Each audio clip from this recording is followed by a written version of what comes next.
Innal hamdalillah nahmaduhu wa nasta'inuhu wa nastaghfiruh wa na'udzu billahi min shururi anfusina wa min sayyiati a'malina.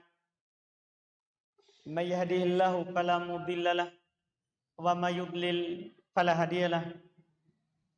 Asyhadu an la ilaha illallah wahdahu la syarikalah wa asyhadu anna Muhammadan abduhu wa rasuluh. Sallallahu alaihi wa ala alihi wa ashabihi wa man tabi'ahum bi ihsan ila yaumiddin, amma ba'd. Kaum muslimin jemaah salat maghrib rahimani wa rahimakumullah. Alhamdulillah, kita kembali melanjutkan kajian kitab Bulughul Maram karya Imam Al-Hafidz Ibn Hajar Al-Asqalani rahimahullah. Kita masih di pembahasan bab sifat salat, dan di hari ini kita melanjutkan hadis 302 dari yang belum sebutkan di bab ini. Kata beliau rahimahullah, wa an Ibnu Umar radhiyallahu ta'ala anhuma qala anna Rasulullah sallallahu alaihi wa alihi wasallam kana idza qa'ada lit-tashahhud wada'a yadahu al-yusra ala rukbatihi al-yusra wal yumna ala al-yumna wa aqada salatan wa khamsina wa asyara bi isba'ihi as-sabbabah, rawahu Muslim. Wa fi riwayatin lahu wa qabada asabi'ahu kullahu wa asyara billati talil ibham. Kata beliau rahimahullah dari Ibnu Umar, yaitu Abdullah Ibnu Umar radhiyallahu taala anhuma, beliau berkata adalah Rasulullah sallallahu alaihi wa alihi wasallam apabila beliau duduk tasyahud, maka beliau meletakkan tangan kirinya di atas lutut kiri, tangan kanan di atas yang kanan, dan beliau membuat dengan tangan kanannya angka 53, dan beliau berisyarat dengan jari telunjuknya. Ini diriwayatkan oleh Imam Muslim. Dalam riwayat Imam Muslim juga dikatakan Nabi menggenggam seluruh jarinya dan berisyarat dengan jari telunjuk. Mulai di hadits ini berarti belum masuk dalam menjelaskan seputar tasyahud. Dalam permasalahan tasyahud ada dua pembahasan yang pokok secara garis besar. Pertama, pembahasan terkait dengan gerakan, yaitu posisi tangan, posisi jari. Yang kedua terkait dengan bacaan. Nah, sekarang belum mulai berisyarat untuk membahas gerakannya. Posisi tangan kiri, tangan kanan itu bagaimana? Di hadis ini, karena beliau terkait dengan gerakan, hanya menyebutkan satu hadis, kita tambah lagi hadis yang lain dulu, baru kita jelaskan posisi tangan. Ada hadis Abdullah bin Zubair, juga dalam riwayat Imam Muslim, tapi tidak disebutkan oleh penulis. Tadi itu hadis Ibnu Umar, salah satu cara meletakkan tangan kanan dan kiri. Kita baca lagi, ada hadis riwayat Imam Muslim juga dari Abdullah ibnu Zubair radhiyallahu taala anhu. Beliau berkata, kana Rasulullah sallallahu alaihi wa ala alihi wasallam idza qa'ada yad'u. Adalah Rasulullah sallallahu alaihi wasallam apabila duduk baca doa tasyahud, wa doa yadahu al-yumna ala fakhidhihi al-yumna. Beda. maka beliau letakkan tangan kanannya di paha kanan. Kalau tadi lutut. Ini fungsinya saya nanti sebutkan ini riwayat. Karena sama-sama sahih. Tapi tadi bilang Nabi letakkan kanan di lutut kanan. Kiri di lutut kiri. Kalau ini beda. Nabi letakkan tangan kanannya di paha kanan. Kan beda lutut sama paha. Iya. Terus wa yadahul yusra ala fakhidihil yusra. Tangan kiri di paha kiri. Di paha kiri sama. Jadi hadits Ibnu Umar harus dipahami perbedaannya. Tangan kiri di lutut kiri, tangan kanan di lutut kanan. Kalau ini tangan kanan di paha kanan, paha. Tangan kiri di paha kiri. Setelahnya, summa aqadal khinsir wal binsir. Kalau tadi riwayat Muslim tadi dia genggam seluruhnya dan berisyarat dengan jari telunjuk. Digenggam seluruhnya dan menunjuk dengan jari telunjuk. Kalau ini Nabi menggenggam jari kelingking dan jari manis, summa halaqal wusta bil ibham. Kemudian beliau melingkarkan ini yang tengah dengan ibu jari. Ini cara kedua, ini perbedaannya. Jadi yang pertama tadi genggam seluruhnya, baru diisyarat dengan jari telunjuk. Kalau ini dia genggam dua terakhir, kemudian melingkarkan jari tengah dengan telunjuk. Ini yang ini. Dengan jari tengah dengan jari ibu jari. Ini cara kedua. Wa yulkim kaffah. Kemudian selesai. Ini berisyarat dengan jari telunjuk. Wa yulkim kaffahul yusru rubbah. Masya Allah. Dan beliau genggamkan dengan telapak tangan kiri dan jari kirinya itu lututnya. Jadi lututnya digenggam dengan yang kiri. Kanan posisinya tadi. Dua ini kemudian lingkar di tengah, kemudian berisyarat.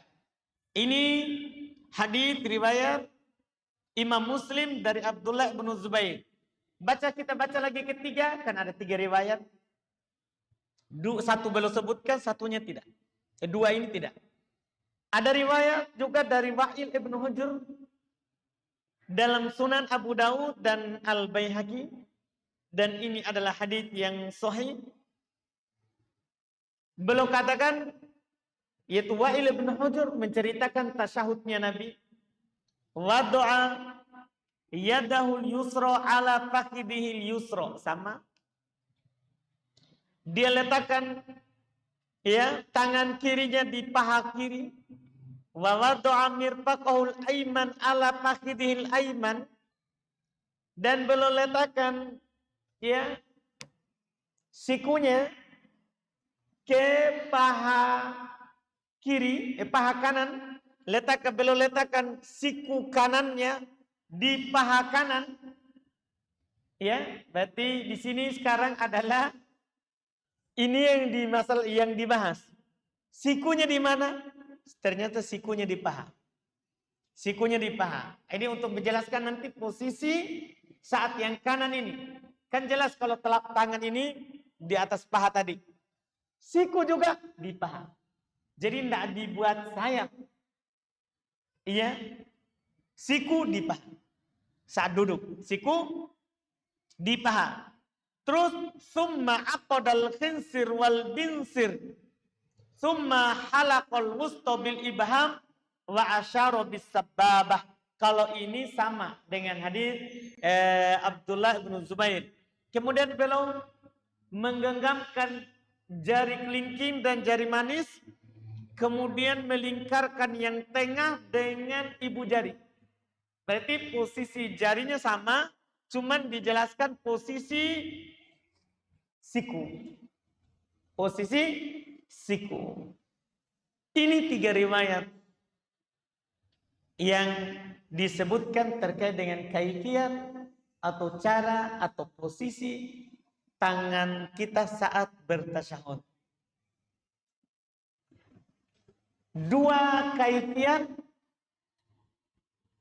terkait dengan jari jemari yang kanan.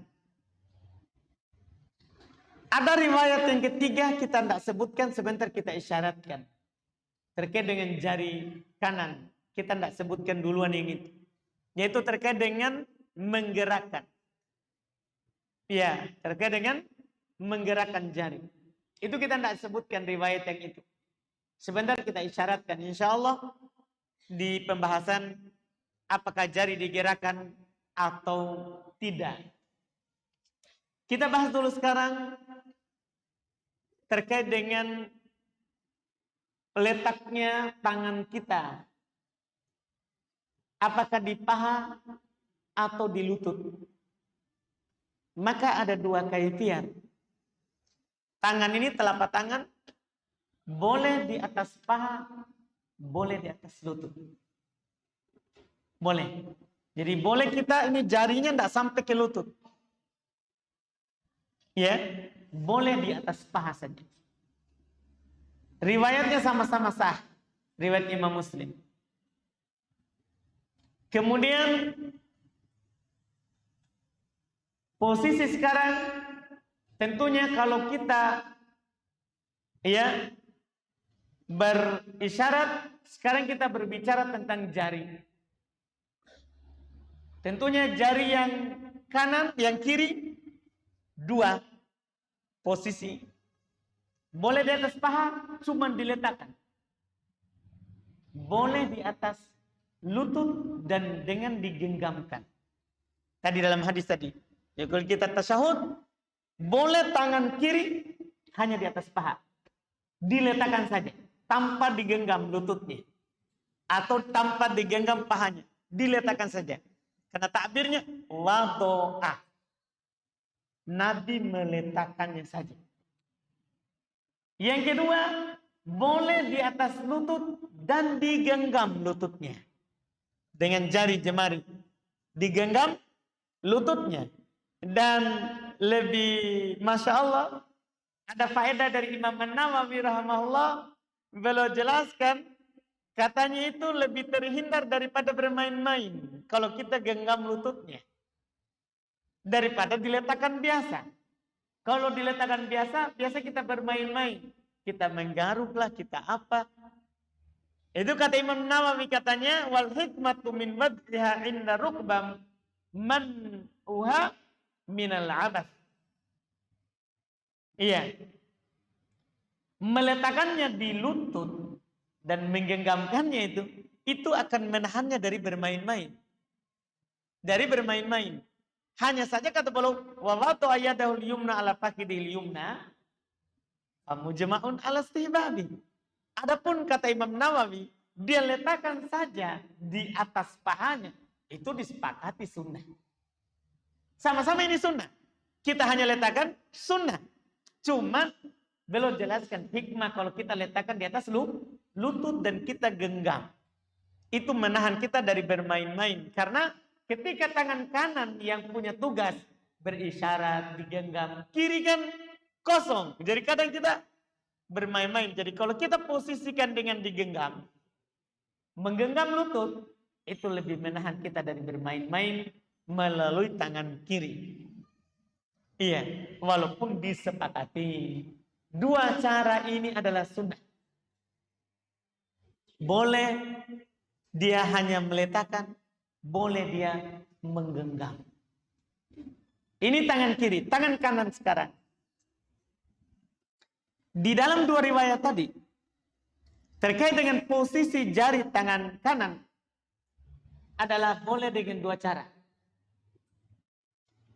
Cara pertama, kita genggam seluruh jari, dan kita berisyarat dengan jari telunjuk. Genggam semuanya. Dan menunjuk dengan jari telunjuk. Ini diterangkan tadi di hadits riwayat Imam Muslim. Wa qabadha asabi'ahu kullah wa asyarat billati talil ibham. beliau menggenggam seluruh jarinya dan menunjuk dengan jari telunjuk.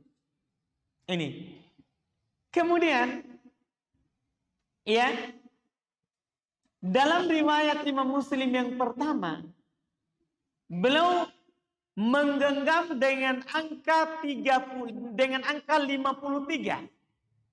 Angka 53 ini ihtimal, ya, orang Arab dulu kalau mengisyaratkan angka pakai jari. Pakai jari. Iya.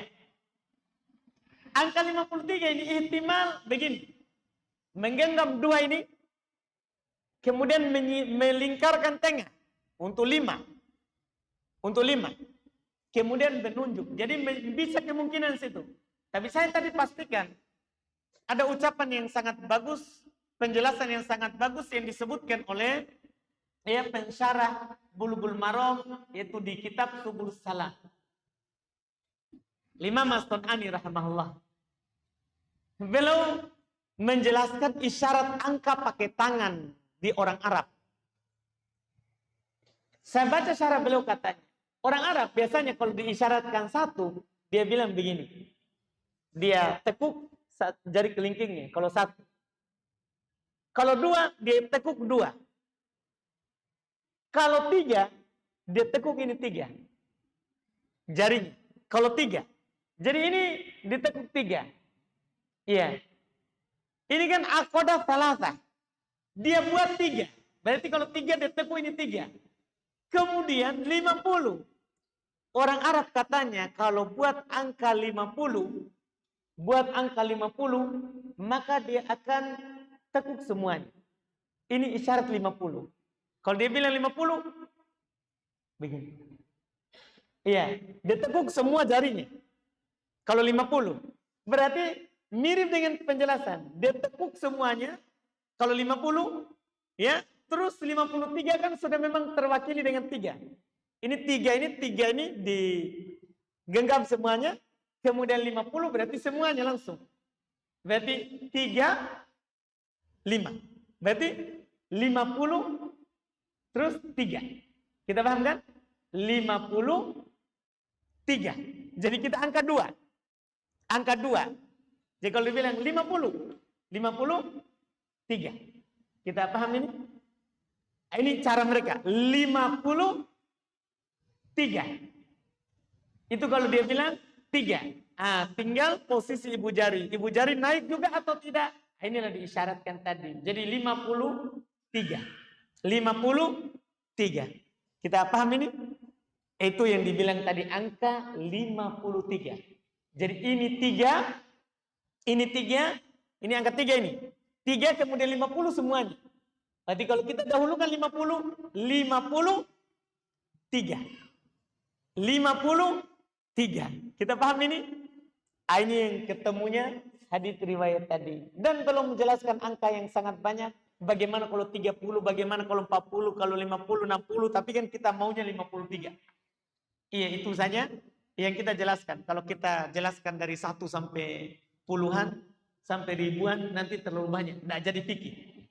Yang penting ini antum pahami 53. Jadi 50 dia kepalkan semuanya. 50. Kemudian kalau 3 diangkat 2. Diangkat berapa? 2. Berarti kan sisa begini. Sisa begini. Cuman dalam tasyahud kan diangkat cuma 1. Yaitu jari telunjuk. Berarti seperti ini. Seperti ini. Itu disebut angka 53. Disebut angka 53. Ini cara pertama. Ini cara pertama. Boleh kita genggam semua. Baru berisyarat dengan telunjuk. 53. Kedua, boleh dengan cara 2 saja. 2 ini dirapatkan, digenggam ke telapak, disatukan ke telapak tangan. Kemudian yang tengah ini dibuat halqah, dibuat lingkaran dengan ibu jari. Dibuat lingkaran dengan ibu jari. Dan berisyarat dengan jari telunjuk. Dua-dua ini adalah dibolehkan. Adalah dibolehkan. Ada riwayat lain juga cara ketiga, yaitu dengan cara tidak disatukan. Cuma diletakkan, kemudian berisyarat dengan jari telunjuk. Letakkan, ini anggaplah lutut, letakkan begini, tidak digenggam. Cuma diisyaratkan dengan jari telunjuk. Ini juga sah. Ini juga sah. Iya. Berisyarat dengan jari telunjuk. Cuman perhatikan juga yang disinggung oleh para ulama kita, berisyarat ya, menunjuk. Namanya kita menunjuk itu kan gimana cara tak menunjuk? Pasti katanya jarinya lurus. Bukan ke bawah. Ada orang berisyarat begini. Ada orang tasyahud. Loyo sekali jari begitu ke bawah. Sah. Tidak masalah. Cuman sunnahnya itu menunjuk. Menunjuk. Memang ada dalil yang mengatakan dibengkokkan ke atas. Tapi dhaif. Ada hadis kalau berisyarat dibengkokkan ke atas. Bengkok ke atas. Tapi dhaif. Bahkan dikatakan palsu. Jadi yang paling sahih adalah kata Nabi berisyarat. Nabi menunjuk. Jadi antum pahamilah bagaimana kalau kita menunjuk sesuatu. Ya kan? Kalau kita menunjuk pasti kita tunjuk lurus. Tidak mungkin kita tunjuk. Mana? Tuh. Tidak mungkin kan? Itu. Sebagian orang kalau menunjuk pesawat. Loyo sekali begitu. Tidak ada semangat dalam sholat. Nampakkan kepada Allah semangat. Nabi itu kalau berjalan semangat. Kalau berbuat semangat. Walaupun beliau lagi lemah. Para ulama juga begitu. Walaupun lagi loyo. Tapi dia nampakkan dia semangat. Ia nampakkan semangat. Karena kita memang diperintahkan. Ihris. Alama yang fa'uk. Bersemangat di atas apa yang bermanfaat. Kan ini tunjuk bermanfaat. Tunjuk ini bermanfaat. Karena sunnah. Manfaatnya adalah kita melakukan sunnah. Kita melakukan sunnah. Nah, terus ini posisi jari. 2. Dan boleh 3 tadi. Apakah digerakkan jarinya? Sebenarnya masalah digerakkan atau tidak. Itu adalah dibangun di atas apakah sah hadisnya atau tidak. Karena semua dalam riwayat sahih, riwayat Muslim, itu tidak ada kata tambahan adalah Nabi menggerakkan. Hadis Ibnu Umar sebenarnya, kalau kita melihat tadi riwayat Imam Muslim yang dibawakan oleh penulis, tidak ada kata menggerakkan, cuman berisyarat. Datang di luar riwayat Muslim, ditambah oleh rawi yang bernama Zaidah ibnu Qudamah, wa kana yuharrikuha. Nabi berisyarat dengan jari telunjuknya dan adalah Nabi menggerakkannya. Cuman tambahan ini, tambahan yang disebutkan oleh para ulama sebagai tambahan yang syadz. Kenapa? Karena Zaidah ibnu Qudamah menyelisihi rawi yang lebih banyak dan lebih kuat daripada dia. Dia selisih ada 12 orang rawi. Lebih kuat daripada dia. Lebih kuat daripada dia. Yang mana semuanya tidak ada membawakan hadis Ibnu Umar dengan tambahan adalah Nabi menggerakkan. Tidak ada. Datang seorang rawi yang bernama Zaidah ibnu Qudamah dengan tambahan Nabi menggerakkannya. Ya. Maka para ulama ada 2 bentuk dalam menyikapi riwayat ini.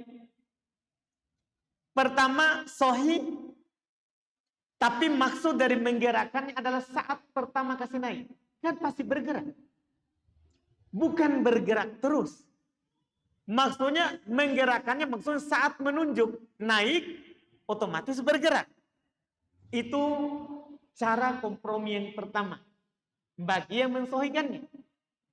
Ulama yang kedua, dan ini lebih banyak dari ahli hadis dan dari ahli fikih, riwayatnya dhaif, menyelisihi riwayat yang lebih terjaga dan lebih kuat. Itu dalam riwayat Muslim terjaga. Sepakat umat akan menerimanya dengan kesahihan. Di luar Muslim dia selisihi. Kalau tidak dia selisihi tidak ada masalah sebenarnya. Tapi dia selisihi. Bahkan bukan hanya satu yang dia selisihi. Dia selisihi ada 12 orang rawi. semuanya tidak ada kata menambahkan, menggerakkan. Dia sendiri yang menambahkannya. Oleh karena itu, riwayatnya tidak sah. Ada riwayat lain sebenarnya selain tambahan ini dengan lafaz yang lain, bahwa ini kalau digerakkan katanya akan mengusir setan. Tapi riwayat ini palsu, tidak diterima. Belum lagi bertentangan, setan itu ya tidak diusir dengan gerakan jari. Karena kalau kita gerakan jari, satu jari akan mengusir setan, setan akan menggerakkan 10 jarinya. Kan begitu. Makanya ketika orang Malikiyah membawakan alasan ini dengan mengatakan bahwa sunnah menggerakkan. Kan orang Malikiyah mengatakan sunnah menggerakkan. Dibantah oleh ulama Malikiyah sendiri, yaitu Imam Ibn Abdul Bar. Dia menjadi rujukan dalam madhab Malikiyah. Dia bantah, setan akan menggerakkan banyak jarinya kalau kamu menggerakkan satu jari. Jadi orang Malikiyah sendiri mengatakan digerakkan, mereka saling membantah dalam hal tersebut. Makanya yang paling aman dan yang paling tenang adalah kita tidak menggerakkan. Kita tidak menggerakkan. Secara dalil itu lebih kuat. Karena dalam riwayat Muslim tidak ada kata menggerakkan. Secara dalil itu lebih kuat. Ya, makanya ini yang dipilih insya Allah dan lebih aman ya dari perselisihan. Ya, karena sebenarnya semuanya mengatakan sunnah bersyarat dengan jari telunjuk. Tapi apakah sunnah menggerakkan atau tidak? Itu saya tambahan. Itu adalah tambahan permasalahan yang mereka sebutkan. Kemudian yang berikutnya, satu masalah lagi terkait dengan keadaan jari ini, cara bertasyahud. Karena setelah itu kita akan pindah ke bacaan. Yaitu pandangan kemana saat kita bertasyahud. Arah pandangan kita kemana saat kita bertasyahud. Ada hadis riwayat Imam Abu Daud, An-Nasai, dan selain dari keduanya, dari Abdullah bin Zubair yang meriwayatkan tadi cara Nabi bertasyahud dengan cara digenggamkan ini dua jari di belakang, kemudian melingkarkan jari tengah dengan ibu jari dan berisyarat dengan jari telunjuk. Beliau katakan, wa asyara bis sababah, Nabi menunjuk dengan jari telunjuk, wala yujawizu basaruhu isyaratah. Pandangannya itu tidak melewati isyaratnya, telunjuknya. Pandangannya tidak melewati telunjuknya. Dengan hadis ini, dan ini adalah hadis yang sahih ya, dari riwayat Imam Abu Daud dan An-Nasai, maka berkata Imam An-Nawawi rahimahullah, was sunnah alla yujawiza basaruhu isyaratah wa fihi hadithun sahihun fi sunan Abi Daud, kata Imam An-Nawawi, ulama Syafi'iyah. Sunnah seorang kalau dalam tasyahud, pandangannya itu tidak melewati isyarat. Pandangannya itu tidak melewati isyaratnya. Beda saat berdiri ya. Kalau saat berdiri lain lagi. Saat berdiri sunnah pandang ke depan. Tidak ada dalil yang sahih pandang ke tempat sujud. Ada dalilnya tapi dhaif. Makanya banyak dari para ulama kalau sholat pandang ke depan. Tidak pandang ke tempat sujud. Kecuali di depan ada hal yang mengganggu, maka disebut mengganggu kekhusyuan. Maka dalam madhab Imam Syafi'i dan pengikutnya, sunnah dipandang ke bawah. Kalau ada yang mengganggu. Karena Nabi SAW sholat belum memandang ke depan. Belum memandang ke depan. Ya. Nah, sekarang jari saat tasyahud. Ini punya tempat khusus. Punya tempat atau cara khusus pandangannya. Imam Nawawi rahimahullah ta'ala menegaskan sunnah pandangan itu tidak melewati telunjuk. Dan beliau tegaskan wa fihi hadithun sahih. Padanya terdapat hadis sahih fi Sunan Abi Daud, dalam Sunan Abu Daud. Kita sudah sebutkan hadisnya tadi dari sahabat Abdullah ibnu Zubair. Dari sahabat Abdullah ibnu Zubair. Ini terkait dengan cara atau gerakan dalam tasyahud. Kemudian setelah itu hanya masalah bacaan. Kita baca hadis berikutnya 303. Wa an Abdullah ibn Mas'ud radhiyallahu taala anhu qala iltafata ilaina Rasulullah sallallahu alaihi wa alihi wasallam faqala idza shalla ahadukum falyakun at-tahiyatu lillah was-shalawatu wat-thayyibat assalamu alayka ayyuhan nabiyyu wa rahmatullahi wa barakatuh assalamu alayna wa ala ibadillahis sholihin asyhadu an la ilaha illallah wa asyhadu anna muhammadan abduhu wa rasuluh thumma liyatakhayyar minad du'a a'jabahu ilaihi fayad'u muttafaqun alaihi wal lafdhu lil Bukhari walin Nasa'i kunna naqul qabla an yufrad alaina at-tashahhud wa li Ahmad anna an-nabiyya sallallahu alaihi wa alihi wasallam 'allamahu at-tashahhud wa amarahu an yu'allimahu an-nas. Ini riwayat terkait dengan bacaan, riwayat pertama. Nanti ada riwayat kedua dari Ibnu Abbas setelahnya. Wali Muslim an Ibnu Abbas radhiyallahu taala anhu maqal kana Rasulullah yu'allimuna at-tashahhud at-tahiyatul mubarakatus shalawatut thayyibatu lillah ila akhir. Akhirnya sama. Awalnya beda. Kata beliau dari Abdullah ibnu Mas'ud berkata, Rasulullah menengok ke kami dan berkata, apabila salah seorang dari kalian sholat, maka hendaklah dia berkata dalam tasyahudnya, at-tahiyatu lillah, as-sholawatu thayyibatu, was-sholawatu wat-thayyibatu. Ini yang beda ya awalnya. At-tahiyatu lillah, lillahnya di awal setelah kata pertama. At-tahiyatu lillah was-shalawatu wat-thayyibatu. Was-shalawatu wat-thayyibatu. Saya ulangi awalnya karena setelahnya pasti sama nanti. Ini tasyahud Ibnu Mas'ud. At-tahiyatu lillah was-shalawatu wat-thayyibat. Assalamu alayka ayyuhan nabi wa rahmatullahi wa barakatuh.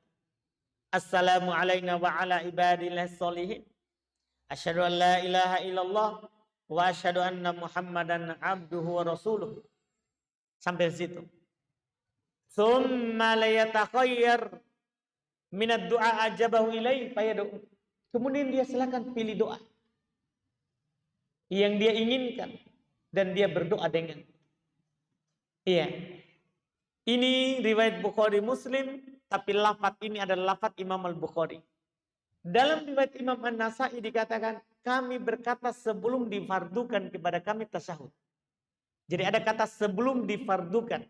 Cuman kata sebelum difardukan ini adalah tambahan dari Imam Nasa'i, tambahan yang syadz, didoibkan oleh ulama hadis. Karena dalam Bukhari Muslim tidak ada kata tambahan itu. Nah, ini menyelisih lebih kuat karena Bukhari Muslim diselisih oleh Imam An-Nasa'i dalam riwayatnya ini. Maka dia tidak kuat. Demikian pula dalam riwayat Imam Ahmad adalah Nabi mengajarkan tasyahud dan memerintahkan untuk mengajarkannya kepada manusia. Ini juga riwayat yang dhaif, apalagi yang ini ya.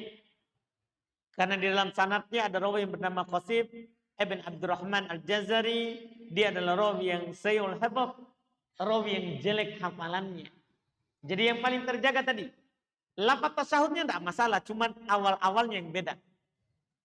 Jadi ini yang paling aman adalah lafaz at-tahiyatu lillah tanpa tambahan tadi qabla an yufra, sebelum diwajibkan, tanpa kata-kata itu. Langsung Nabi katakan, kalau salah seorang dari kalian sholat, bacalah doa tasyahud.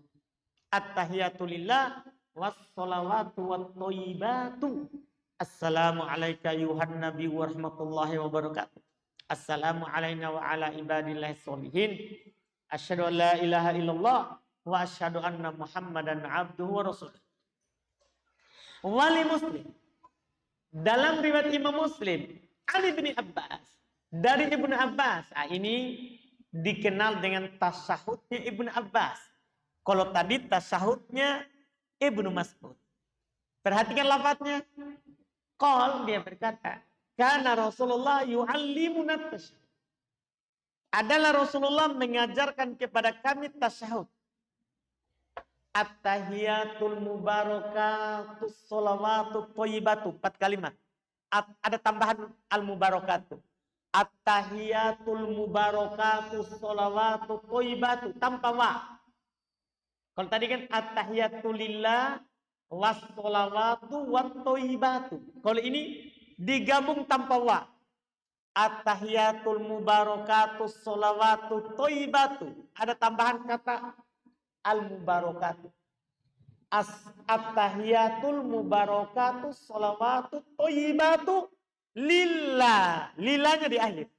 Kalau tadi lillahnya di awal. Kalau tasyahudnya Ibnu Mas'ud, lillahnya di awal. At-tahiyatul lillah. Di situ. Baru was-sholawatu wat thayyibatu. Kalau ini at-tahiyatul mubarakatus sholawatut thayyibatu lillah. Ila akhiri, kata Hafidz Ibnu Hajar, sampai akhir. Artinya lanjutkan seperti yang tadi. Beda awal. Berarti lanjutannya, assalamu alayka ayuhan nabi wa rahmatullahi wa barakatuh. Assalamu alayna wa ala ibadillahi sholihin. Asyhadu an la ilaha illallah wa asyhadu anna Muhammadan abduhu wa rasuluh. Lanjut. Setelahnya. Jadi beda awal. Ini, 2 hadis ini, pertama tentunya menjelaskan lafaz tasyahud. Menjelaskan lafaz tasyahud. Iya. Jelas lafaznya alhamdulillah. Dan boleh kita pilih 2 itu salah satunya. Boleh. Siapa yang mampu melakukan kadang Ibnu Mas'ud, kadang Ibnu Abbas, bagus. Karena lafaz tasyahud diajarkan oleh Nabi SAW di sahabat dengan pengajaran yang berbeda-beda. Iya, bahkan di sana ada tasyahudnya Umar bin Khattab, ada tambahan kata lagi, az-zakiyat, at-tahiyatu lillah, az-zakiyatu lillah, as-salawatu lillah, at-thayyibatu lillah. Assalamu alayka ayyuhan nabi wa rahmatullahi wa barakatuh. Assalamu alayna wa ala ibadillahi sholihin. Sama setelahnya. Bedanya awal. Beda awal. Umar bin Khattab diajarkan di atas mimbar. Dengan lafaz yang tadi. Ada tambahan kata az-zakiyat. Ya, ada tambahan az-zakiyat. Terus lillahnya sering diucapkan. At-tahiyatu lillah. Az-zakiyatu lillah. As-salawatu lillah. At-thayyibatu lillah. Asyhadu an la ilaha. Assalamu alayka ayyuhan nabi wa rahmatullahi wa barakatuh. Assalamu alayna wa ala ibadillahi sholihin. Sampai akhir. Sampai akhir. Jadi ini lafaz-lafaznya. Lafaz-lafaz dalam doa tasyahud. Kemudian setelah itu para ulama berselisih pendapat tentang hukumnya. Ini membaca tasyahud di dalam sholat. Hukumnya apa? Lafaznya sudah ada. Hukumnya apa? Ini mereka perselisihkan. Iya. Yang mana para ulama membagi 2. Kalau tasyahud awal, mereka berselisih antara wajib atau sunnah. Kalau tasyahud akhir, mereka berselisih wajib atau rukun. Karena semua ada hal yang terjadi nanti di belakangnya kalau kita bilang sunnah atau wajib atau rukun. Berselisih antara mayoritas dengan sebagian ulama. Tasyahud awal kalau mayoritas ulama berpendapat sunnah. Artinya kalau kita lupa tasyahud awal kita langsung berdiri, tidak ada masalah. Berdalil dengan suatu kejadian di masa Nabi SAW, Nabi pada saat sholat seharusnya duduk tasyahud awal, belum langsung berdiri. Setelah dia lanjutkan rokaatnya 2 rokaat, orang-orang menunggu belum salam. Ternyata belum sujud, 2 kali sujud sebelum salam baru salam. Baru salam. Kata mayoritas, Nabi langsung berdiri, ini menunjukkan sunnah. Tidak wajib. Kita tasyahud awal. Tapi hukumnya sunnah. Sebagian ulama lagi membantah, tidak. Wajib hukumnya bukan sunnah. Kenapa? Buktinya Nabi sujud sahwi. Sujud sahwi itu terhadap hal yang wajib. Jika lupa. Jika lupa terhadap hal yang wajib, baru disunahkan sujud sahwi. Adapun lupa sunnah, tidak sunnah sujud sahwi. Tidak sunnah sujud sahwi. Ini jelas antum pegang pendapat apapun, mau bilang sunnah atau wajib, sholat sah tanpa tasyahud awal. Cuman kalau antum bilang sunnah berarti antum tidak berdosa. Kalau antum bilang wajib berarti berdosa kalau sengaja. Berdosa. Dan kalau antum bilang sunnah, tidak perlu sujud sahwi. Kalau antum bilang wajib, ya harus diganti dengan sujud sahwi. Itu saja. Makanya untuk keluar dari silang pendapat adalah kita lakukan tasyahud awal. Kalau suatu saat kita lupa qadarullah, lakukan sujud sahwi. 2 kali sujud sebelum salam. Kita sudah keluar dari silang pendapat. Kita sudah keluar dari silang pendapat. Adapun tasyahud akhir, mayoritas berpendapat itu rukun. Tidak sah sholat tanpa tasyahud akhir. Mayoritas. Sementara sebagian ulama mengatakan wajib bahkan sunnah. Tidak batal sholat kalau kita tidak tasyahud akhir. Kalau kita tidak tasyahud akhir. Iya. Dan dalam masalah ini, karena perselisihannya sangat ketat antara sunnah dan wajib, maka tidak ada jalan lain kecuali kita melakukannya. Karena paling rendah wajib, bukan sunnah. Paling rendah adalah apa? Wajib. Bukan sunnah. Bukan sunnah. Kita akan berdosa antara berdosa atau batal sholat. Karena kalau kita berpegang dengan rukun, ini masalah seperti pendapat Imam Syafi'i, Imam Ahmad, dan Imam Malik, mayoritas ulama fikih. Kalau kita berpendapat ini adalah rukun, batal sholat tanpa tasyahud akhir. Batal sholat tanpa tasyahud akhir. Kalau ada orang sholat, dia tidak tasyahud langsung salam, batal sholatnya, harus dia ulang. Harus dia ulang. Pendapat lain, mereka mengatakan wajib. Wajib. Kalau dia lupa, dia cukup sujud sahwi. Kalau dia lupa. Tapi yang anehnya mereka katakan, kalau dia tinggalkan dengan sengaja, batal sholat. Itu tasyahud akhir. Kalau dia tinggalkan dengan sengaja, batal sholatnya. Berarti sama dengan pendapat yang pertama. Makanya dalam hal ini adalah kita wajib paling rendahnya untuk tasyahud akhir. Untuk tasyahud akhir. Ini paling rendahnya. Dan kita pegang yang rukun itu juga adalah kuat. Kenapa? Karena ada lafaz dalam riwayat Imam Muslim yang dipegang oleh mayoritas dari sahabat Abu Musa radhiyallahu taala anhu.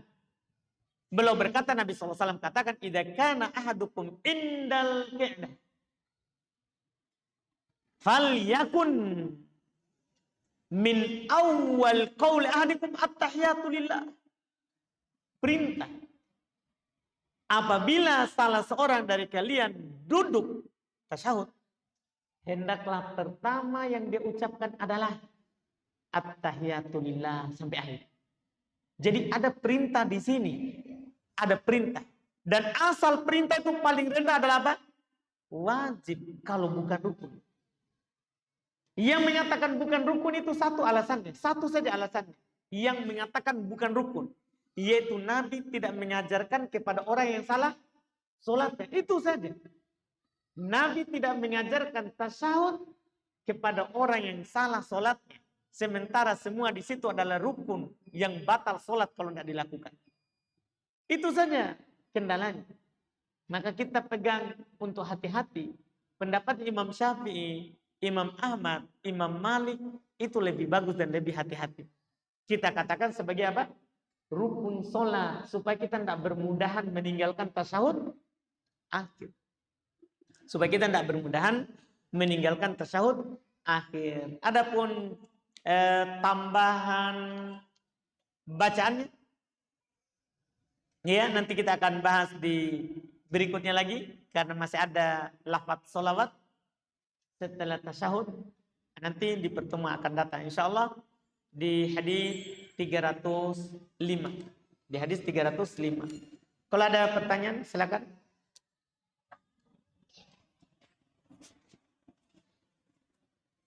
Silakan. Oh baik. Iya, terkait dengan tadi siku menyentuh paha, ini nanti kan saya lupa memang siku itu tadi terkait dengan siku untuk paha kanan. Untuk siku kanan.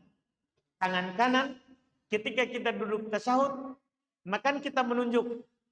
Kita menunjuk. Kalau tangan kiri kan ketika kita genggam otomatis ini terangkat. Tidak ke paha. Paham kan? Ketika kita menggenggam, otomatis ini siku kiri terangkat. Terangkat.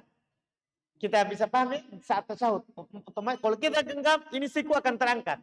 Nah, siku kanan kan tidak menggenggam. Hanya berisyarat. Maka siku itu tidak terangkat. Dia lurus dengan di paha. Lurus dengan di paha. Kita mungkin bisa pahami, apalagi di tasyahud yang dua tasyahud. Yang duduk tawarruk itu adalah posisi tangan kiri menggenggam paha, otomatis dia akan lurus, tidak bengkok ke paha. Ya, sementara kanan hanya menunjuk, maka dia posisinya adalah di paha. Di paha. Coba Pak, kita tasyahud akhir. Lihat posisi tangan kiri, tidak bisa kita kasih repot, lengket di paha. Maka nanti kita akan miring. Coba kasih lengket. Kan begitu modelnya. Maka yang kiri sikunya jauh. Makanya berarti yang disinggung siku hanya kanan. Kanannya di mana itu? Jadi di paha. Kanannya sikunya di paha. Karena kiri tidak mungkin. Tidak bisa. Pasti kita. Coba tasyahud awal. Posisi kita. Nah kalau tasyahud awal masih mending. Kiri masih bisa rapat ke mana? Kalau kita simpan di paha, coba simpan di paha Pak. Di paha tangannya masih bisa sikunya sejajar dengan paha. Tapi kalau di lutut coba. Kalau kita simpan di lutut, siku kiri akan terangkat. Masih terangkat. Makanya hanya diurus adalah siku kanan. Mau tasyahud awal atau tasyahud akhir, duduknya tawarruk atau iftirosh, maka siku kanan di paha.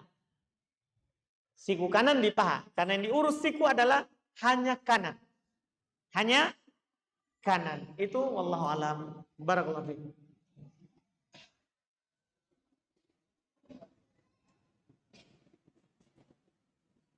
Silakan Pak, silakan.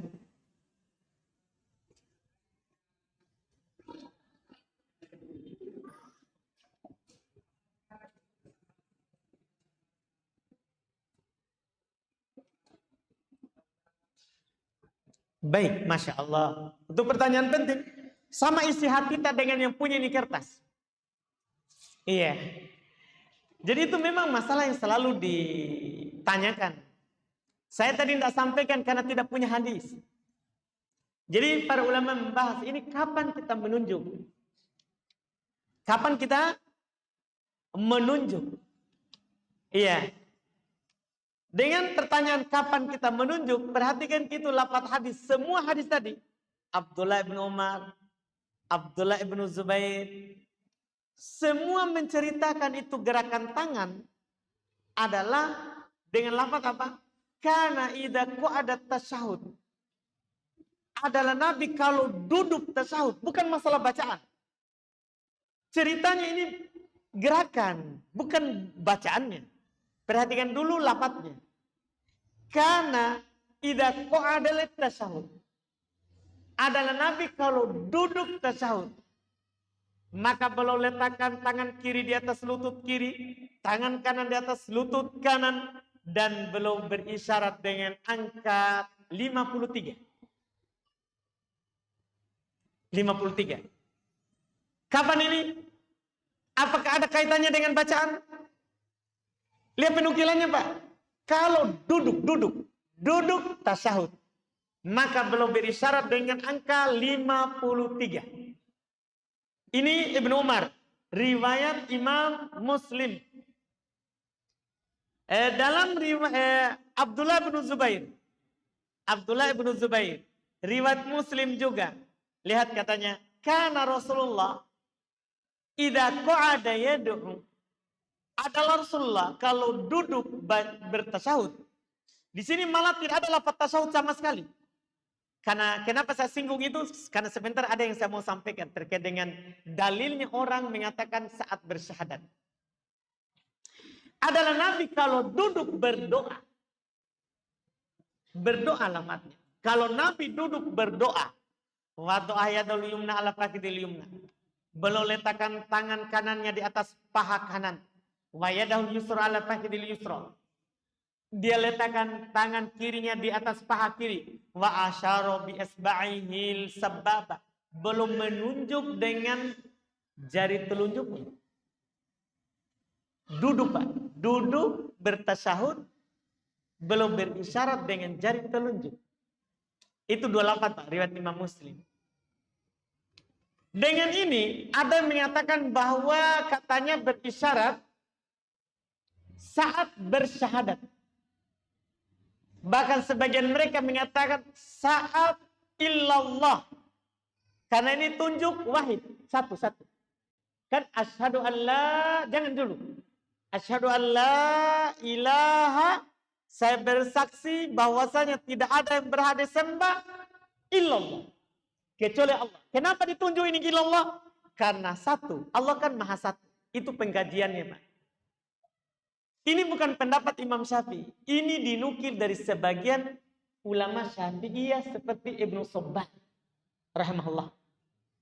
Belum menukil katanya menunjuk saat bersyahadat.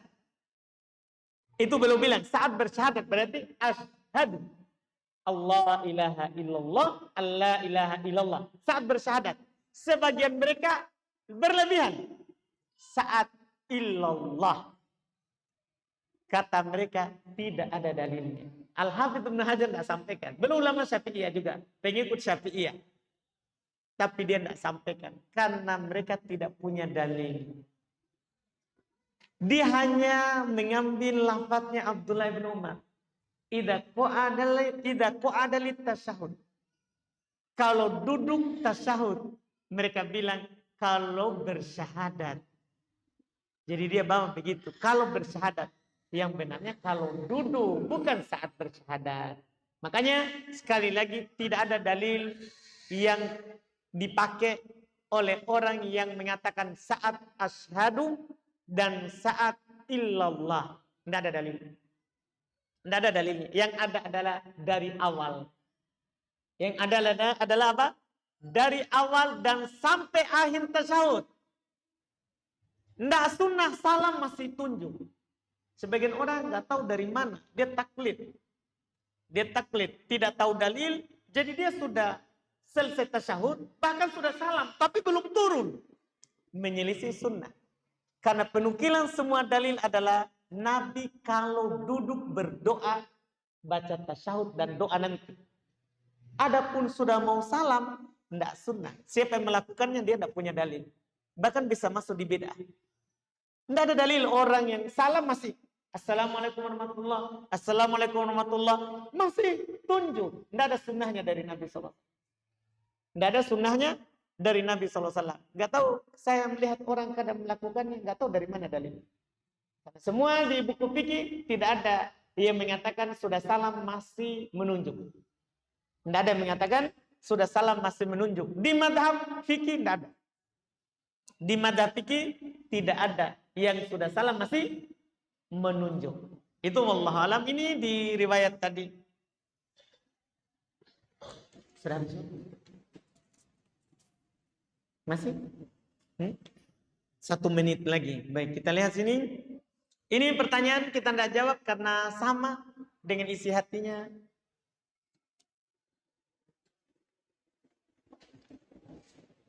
Bagaimana hukumnya mengangkat imam yang lagi sholat sendiri, kemudian memberikan isyarat tidak mau atau menjauh dari kita? Apakah kita tetap mendapatkan pahala sholat berjamaah ketika sholat sendiri?